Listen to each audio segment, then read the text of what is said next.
आज एक केनोपनिषद का परिचय लेने जा रहे हैं हमारे माखन किशोर जी गोयल भाई साहब से।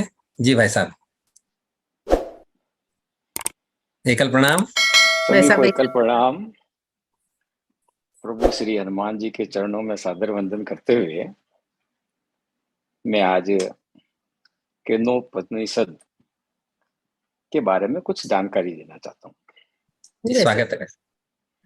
वैसे मूल जो ग्रंथ है हमारे वो वेद है, और वेदों को समझने समझाने के लिए विभिन्न तरह के ग्रंथ, विभिन्न तरह की व्याख्याएं की गई। तो उसमें कुछ ब्राह्मण लिखे गए, कुछ पुराणे लिखी गई, ऐसे ही उपनिषद लिखे गए। अब उपनिषदों में, ये पुराणों के अंदर भगवान के चरित्र का वर्णन कुछ घटनाओं से समझाया है,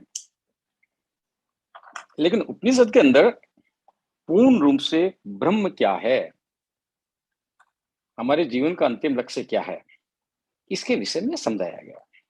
और वर्तमान में उपलब्ध 108 उपनिषद है, जिसमें पहला उपनिषद ईशावास्य उपनिषद है और दूसरा ये केनोपनिषद है। अब ये जानकारी के लिए सामवेदीय यानी साम वेद का एक तरह से भाग है, और तलवकार ब्राह्मण के का 9वां अध्याय है।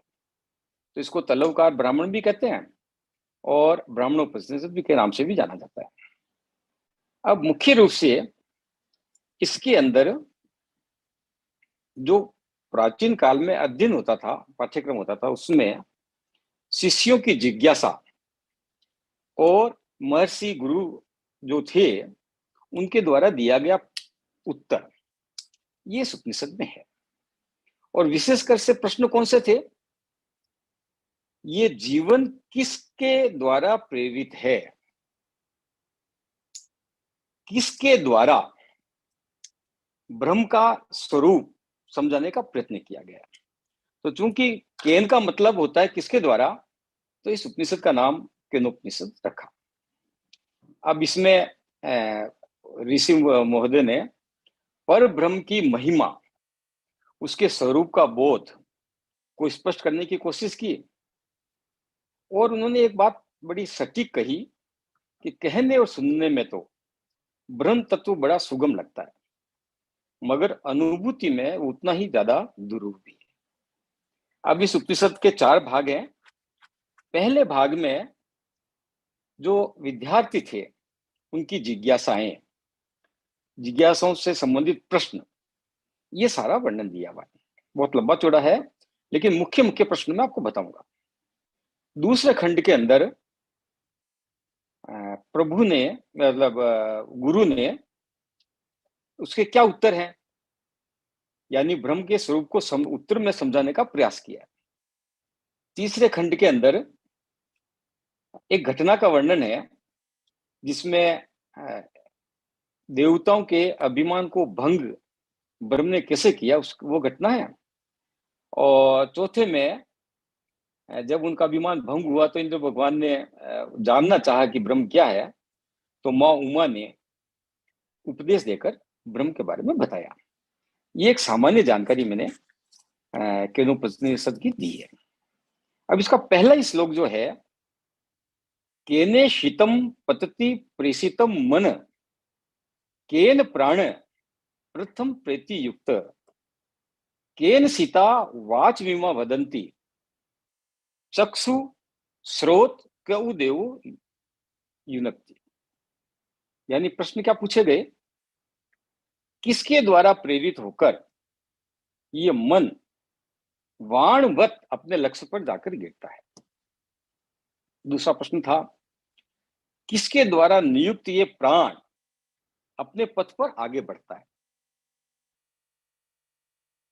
किसके द्वारा प्रेरित ये वाणी मनुष्य बोलता है। कौन है वो देव जिसने आंखों को देखने का कार्य दिया है। कौन है वे देव जिसने कानों को सुनने का दायित्व दिया है। और किसकी प्रेरणा से व्यक्ति श्वास लेता है। प्रश्न सभी ब्रह्म से संबंधित है, और उत्तर भी उसने ऋषि महोदय ने अपने हिसाब से बड़ा सटीक उत्तर दिया। अब जब सबसे पहले मन की बात कही, यानी जो मन है वो किसकी प्रेरणा से बिल्कुल अपने निशाने पर जैसे तीर गिरता ना, जैसे क्यों गिरता है, कैसे गिरता है, तो उन्होंने उत्तर दिया, वे जो मन के द्वारा मनन नहीं करता, वे जिसके द्वारा मन स्वयं मनन का विषय बन जाता है, उससे ही तू ब्रह्म मान। फिर दूसरी बात उन्होंने प्राण की कही, तो साधना द्वारा अपने प्राण जिस अंतिम श्रेष्ठ लक्ष्य तक पहुंच जाता है या पहुंचने का प्रयत्न करता है या जिस तक नहीं पहुंच पाता है, उसको तू ब्रह्म मत मान, बल्कि जिसकी प्रेरणा से, जिसके कारण वो प्राण उस दिशा तक जाता है, जाने का प्रयत्न करता है, उसको तू ब्रह्म मान। तीसरा वाणी की बात करी तो अपनी बुद्धि से, योग्यता से जिसका संपूर्ण विवरण कि ब्रह्म ऐसा है, ब्रह्म ऐसा है, ब्रह्म ऐसा है, कोई करता है, कोई कर सकता है और कोई नहीं कर सकता, वह ब्रह्म नहीं है, बल्कि जिसकी प्रेरणा से वाणी बोली जाती है, वो ब्रह्म है। ऐसे ही आंख, जिसको आंख देखती है, कभी हम भगवान मूर्ति के रूप में ईश्वर को देखते हैं, और भारत में तो अनेकों लोग साक्षात ईश्वर का दर्शन करते हैं, और कोई ये मानता है कि ईश्वर तो निराकार है, इसको हम देख ही नहीं सकते हैं। तो वो जो देखने योग्य है, जो उसको आप देख रहे हैं या जिसको आप देख नहीं सकते, वो ब्रह्म नहीं है। तो क्या कहते हैं गुरुदेव, जिसकी शक्ति से, जिसकी प्रेरणा से आंख देख पाती है, वो ब्रह्म है। ऐसे ही श्रवण के बारे में, कानों के बारे में बताया है कि हमें सौभाग्य से हम बहुत अच्छा सत्संग करते हैं, कई बार श्रेष्ठ पुरुष मिलते हैं अपने को, विद्वान पुरुष मिलते हैं, वो ब्रह्म का वर्णन करते हैं, ब्रह्म ऐसा है, ब्रह्म ऐसा है। और कुछ लोग कहते हैं कि ब्रह्म तो इतना अपार है, अनंत है कि उसका वर्णन किया ही नहीं जा सकता। तो ये दोनों ही ब्रह्म नहीं है। तो गुरु तो कहते हैं कि जिसके कारण तेरे कान सुन पाते हैं, जिस शक्ति से तेरे कान सुनने की क्षमता रखते हैं, वो ब्रह्म है। फिर उन्होंने नाक की बात की कि व्यक्ति जीवित रहने के लिए निरंतर श्वास लेता है, तो श्वास ब्रह्म नहीं है। जिस एनर्जी के कारण, जिस प्रभु शक्ति के कारण तुम सांस ले पाते हो, वो ब्रह्म है। ऐसा करके उन्होंने समझाने का प्रयत्न किया कि ब्रह्म है क्या। ब्रह्म एक दिखने में बड़ा साधारण विषय है, लेकिन काफी गूढ़ रहस्य उसका है। अब वो आगे कहते हैं कि ब्रह्म तक ये आंखें नहीं जा सकती, न ब्रह्म तक ये वाणी का प्रवेश हो सकता है, न ही, जैसा भी बताया किसी ने, कि मन की गति बहुत तेज है, लेकिन ब्रह्म की गति उससे भी ज्यादा तेज है। तो मन भी उस गति को प्राप्त नहीं कर सकता। तो कोई भी व्यक्ति ब्रह्म को देख नहीं सकता, देख भी सकता है, देख भी नहीं सकता, इनमें दोनों बातें हैं। ब्रह्म का वर्णन कर भी सकता है और नहीं भी कर सकता, ब्रह्म का अनुभव कर भी सकता है, नहीं भी कर सकता। इस तरह का सारा प्रश्न आंसर के अंदर उसको संतुष्ट करने का कोशिश किया। और बड़ी महत्वपूर्ण बात उन्होंने कही, इसमें देखो निराश होने की बात नहीं कि हम ब्रह्म को प्राप्त नहीं कर सकते। गुरुदेव ने कहा, यदि तुम मानते हो कि तुम उसे भली प्रकार जानते हो, जैसे तुमने खूब अध्ययन किया, खूब साहित्य पढ़ा, सदगुरुओं की बात सुनी, मन से ईश्वर की आराधना करी, ईश्वर को प्राप्त किया, ईश्वर के साक्षात्कार किए, और ऐसा तुम मानते हो, तो निसंदेह, ऐसा नहीं कि तुम ब्रह्म को नहीं जानते हो, वो कहते हैं निसंदेह तुम अल्प ज्ञान में ब्रह्म को उसका स्वरूप मान जानते हो। उसका वह रूप जो तुम्हारे अंदर है वहां तक तुम पहुंचे।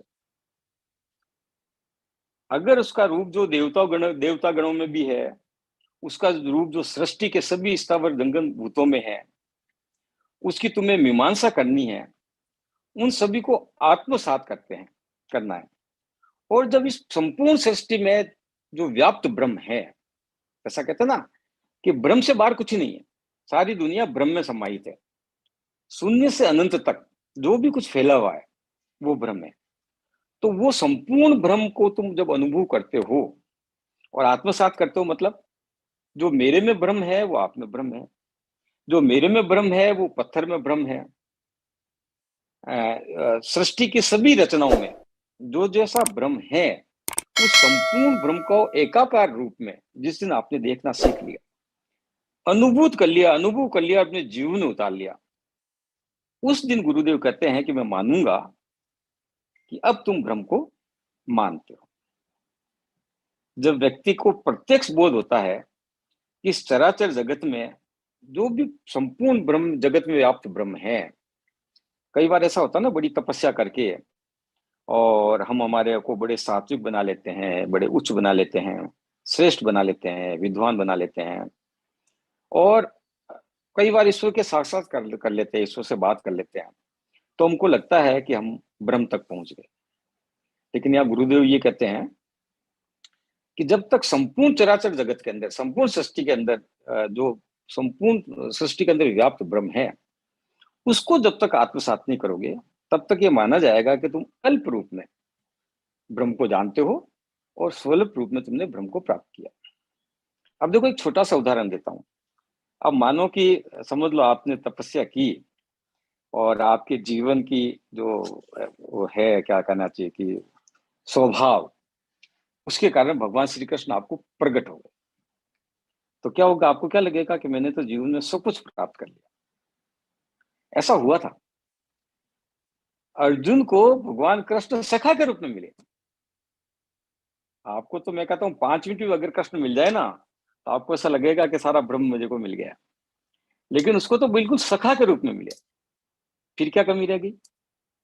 उसके बाद भी ब्रह्म तत्व का ज्ञान श्री कृष्ण को अर्जुन को बताना पड़ा। तो केवल मात्र भगवान के दर्शन कर लिए ये भी ब्रह्म नहीं है, या वो कृष्ण ब्रह्म नहीं है।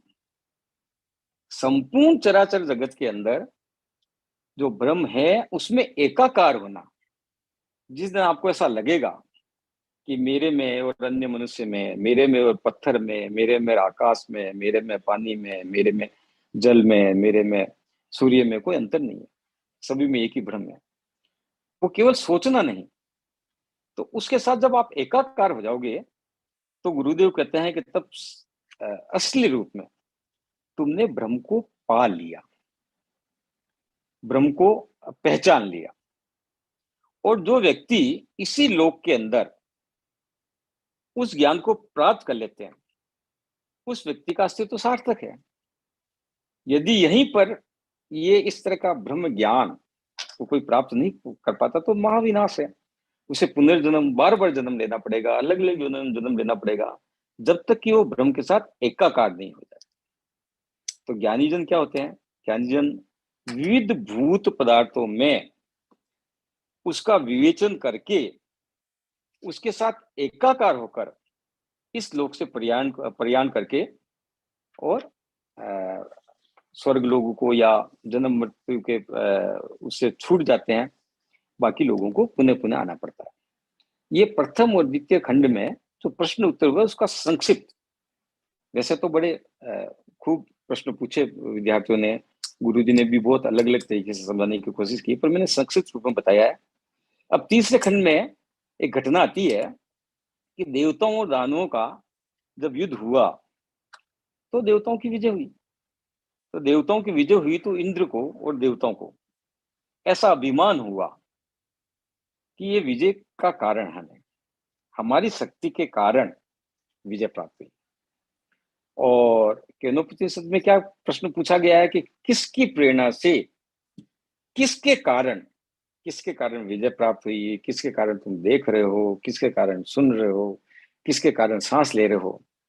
तो ऐसा अभिमान जब उनको हुआ तो उस अभिमान मर्दन करने के लिए ब्रह्म यक्ष के रूप में प्रकट हुए। वैसे क्योंकि संपूर्ण सृष्टि ही ब्रह्म है, वो अगर अलग से प्रकट होगा तो समझ लो सृष्टि शून्य होगी तब होगा। लेकिन वो यक्ष के रूप में प्रकट हुए। जब यक्ष के रूप में प्रकट हुए तो बड़े प्रभावशाली चमत्कारी ऐसा दिखता था। एक यक्ष का उदाहरण महाभारत में भी आया है। तो इंद्र ने अग्निदेव को कहा कि जाओ पता करो ये विराट पुरुष महान पुरुष कौन है। तो वो जब अग्निदेव गया तो उसने पूछा यक्ष ने, कौन हो भी तुम? तो उसने कहा मैं अग्निदेव हूं, मैं चाहे तो पूरी सृष्टि को 1 मिनट में भस्म कर सकता। तो यक्ष ने एक तिनका उसके आगे रखा और उसको कहा इसको जलाओ। उसने अपनी संपूर्ण शक्ति लगा दी, लेकिन अग्निदेव को जलाने की जो शक्ति है, जिस प्रेरणा से वो उसके पास शक्ति है, वो प्रेरणा काम नहीं कर रही थी, तो तिनका नहीं जला। ऐसे ही वायुदेव को भेजा तो वायुदेव ने कहा कि मैं तिनके को उड़ा सकता हूँ। तिनकों को क्या, मैं सारी सृष्टि को उड़ा सकता हूँ। तो वही बात उन्होंने कहा, इस तिनको को उड़ाओ। अब वायुदेव की भी शक्ति किसकी प्रेरणा से, किसकी ताकत से काम करती है, ये केनोपनिषद में आया है। तो वो भी तिनके को उड़ा नहीं पाया। उड़ा नहीं पाया तो वो गया इंद्र के पास कि अब तो आप खुद ही जाइए, आप ही पता कीजिए। और जब इंद्र के देव गए तो यक्ष अदृश्य हो गए, क्योंकि यक्ष की गति ब्रह्म की गति मन की गति से भी तेज है। एकदम गति से अदृश्य हो गए। उसके पीछे कारण ये बताया जाता है कि इंद्र ने इससे पहले भी एक बार ब्रह्म से साक्षात्कार किया था। तो जो ब्रह्म के साक्षात्कार कर लेता है उसको थोड़ा श्रेष्ठ पुरुष मानते हैं। तो उसकी परीक्षा नहीं लेकर यक्ष अदृश्य हो गए। तो इंद्रदेव फिर उनको ढूंढते ढूंढते ढूंढते ढूंढते गए तो माँ उमा उनको मिली। तो माँ उमा ने उसको समझाया। माँ उमा से पूछा ये यक्ष कौन है? तो माँ उन्होंने बताया कि ये शाश्वत तत्व ब्रह्म है, और जो युद्ध में विजय हुई है वो ब्रह्म की विजय हुई है, तुम्हारी विजय नहीं हुई। ब्रह्म की प्रेरणा से, ब्रह्म से प्रेरित होकर ब्रह्म ने जो तुमको शक्तियां दी है उसके कारण से तुम्हारी विजय हुई है। इसलिए अहंकार नहीं करना। मेरे जीवन में जो भी सफलताएं मिली है वो ब्रह्म के आशीर्वाद के कारण मिली, उसके द्वारा प्रदत्त शक्ति के कारण मिली।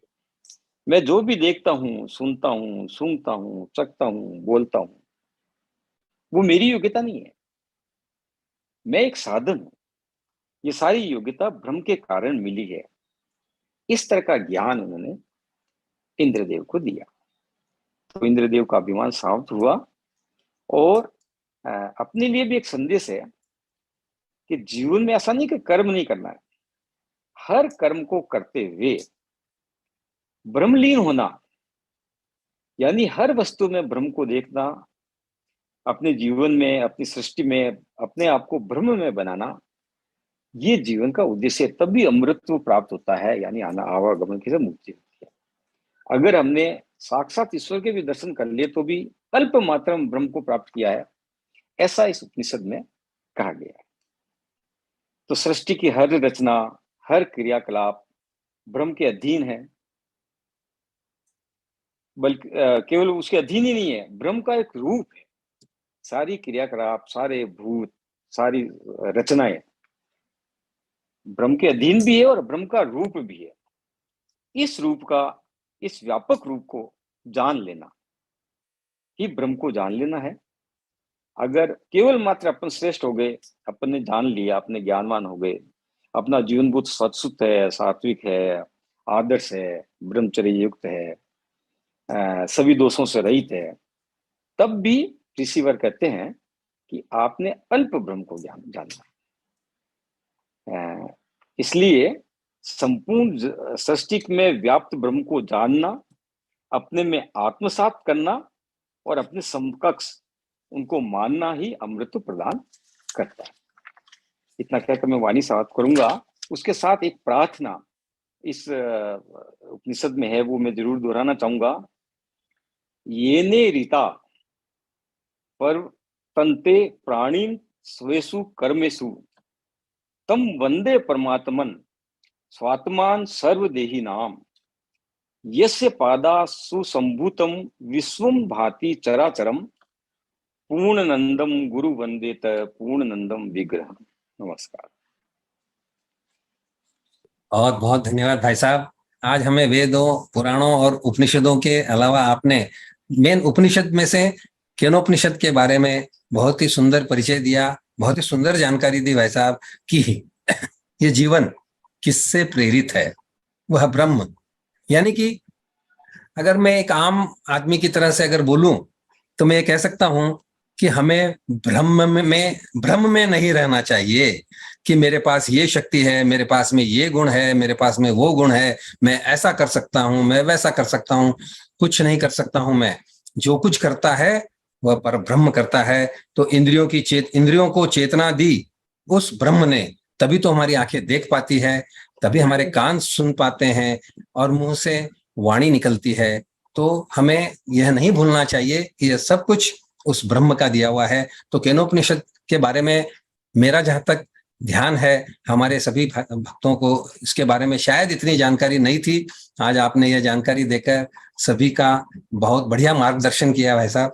बहुत बहुत धन्यवाद आपका। भाई साहब का बहुत बहुत धन्यवाद। मैं तो एक ही शब्द में कहूंगी कि जैसे हमारे हनुमान जी ज्ञानियों में अग्रगण्य हैं, वैसे ही हमारे माखन किशोर जी भाई साहब हमारे सत्संग में और सभी में ज्ञानियों में अग्रगण्य है। बस एक ही शब्द है। हाँ, नहीं, इतनी सुंदर सुंदर जानकारियां प्रदान करना और हमेशा नई जानकारी हमको मिलती है भाई साहब से, सुनने को मिलती है इतने मीठी मीठी वाणी में। बहुत बहुत धन्यवाद भाई साहब आपका। बस आप ऐसे ही आते रहिए और हमारा ज्ञान बढ़ाते रहिए। जी भाई साहब, बहुत बहुत धन्यवाद मार्गदर्शन बढ़ाने के लिए। जी सभी को एकल प्रणाम। बोलो बजरंग बली की जय हो। जय हो, जय हो। तुम्हें कैसे मनाऊं हनुमत में, आ जाओ तुम कीर्तन में। तुम्हें कैसे मनाऊं हनुमत में, आ जाओ तुम कीर्तन में। आ जाओ तुम कीर्तन में। जब सीता का हरण हुआ था, जब सीता का हरण हुआ था, तूने पता लगाया पल भर में। आ जाओ तुम कीर्तन में। तूने पता लगाया पल भर में। आ जाओ तुम कीर्तन में। तुम्हें कैसे मनाऊं हनुमत में, आ जाओ तुम कीर्तन में। जब बाली संग हुई लड़ाई, जब बाली संग हुई लड़ाई, तूने बाली मरवाया पल भर में। आ जाओ तुम कीर्तन में। तूने बाली मरवाया पल भर में। आ जाओ तुम कीर्तन में। तुम्हें कैसे मनाऊं हनुमत में, आ जाओ तुम कीर्तन में। जब लक्ष्मण को बाण लगा था, जब लक्ष्मण को बाण लगा, तूने पहाड़ उठाया पल भर में। आ जाओ तुम कीर्तन में। तूने पहाड़ उठाया पल भर में। आ जाओ तुम कीर्तन में। तुम्हें कैसे मनाऊं हनुमत में, आ जाओ तुम कीर्तन में। आ जाओ तुम कीर्तन में। जब तेरी पूछ में आग लगाई, जब तेरी पूछ में आग लगाई, तूने लंका जलाई पल भर में। आ जाओ तुम कीर्तन में। तूने लंका जलाई पल भर में। आ जाओ तुम कीर्तन में। तुम्हें कैसे मनाऊं हनुमत में, आ जाओ तुम कीर्तन में। आ जाओ तुम कीर्तन में।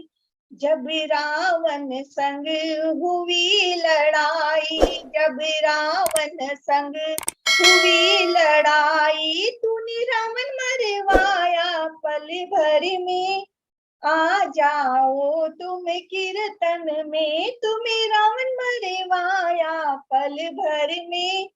आ जाओ तुम कीर्तन में, आ जाओ तुम कीर्तन में। बोलो जय श्री राम।